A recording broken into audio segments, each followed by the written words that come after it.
الحين زين وقت السوالف. اي اعطونا وش عندكم من علوم.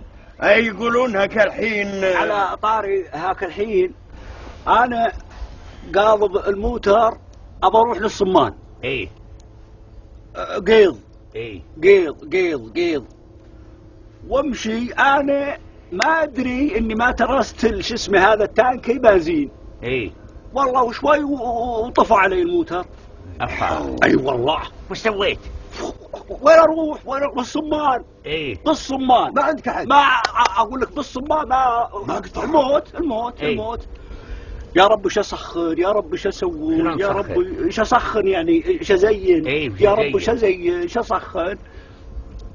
معي سلاحي انا ما امشي بدون سلاح. ما امشي بدون سلاح والله. وتمر ذيك الطياره وين فوق إيه؟ مرت علينا وانا قاعد اقول يا ربي احاتي. اي مرة ذيك الطيارة ويجي ببالي فكرة عجيبة. والقط شو اسمه البندق. اي مثل ذي مثل هذه. اي وين على تانكي الطيارة. اي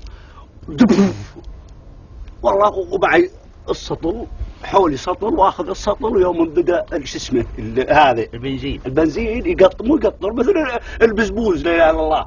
ومعهم شو اسمه بالسطل اركض ابو سليمان الحين وهو يقطر مع الهواء ما هو يقطر اقول لك شو اسمه كنه بزبوز لا اله الا الله. ومعي السطل الين امترس السطل ورد واكب هذا على شو اسمه التانكي. بعدين تذكرت قلت ابو سليمان ولك الطياره الحين تخرخر فيها بقر.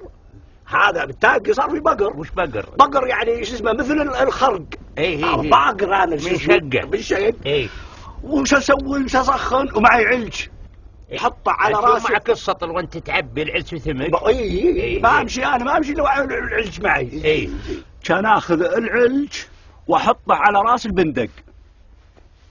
وين البقر ودبي اللي هو الخفس ويلزق واحدة بوحدة. لا اله. واحدة بوحدة. قلت الحمد لله. ما سلم عليك الطيار قال لا قلت يلا تسهلوا هذا برقبتك. هذول برقبتك الركاب برقبتك. ما صرت ارانب عقب ذي. وين حجي وين ارانب. كني شايف نرنب من ارانب ابو سليمان. بروح اصيد بذا العصا. عطنا يبا عطنا شو اسمه عطنا فنجان قهوه يا ابو مرزوق. قهونا الله يجزاك خير. اي والله.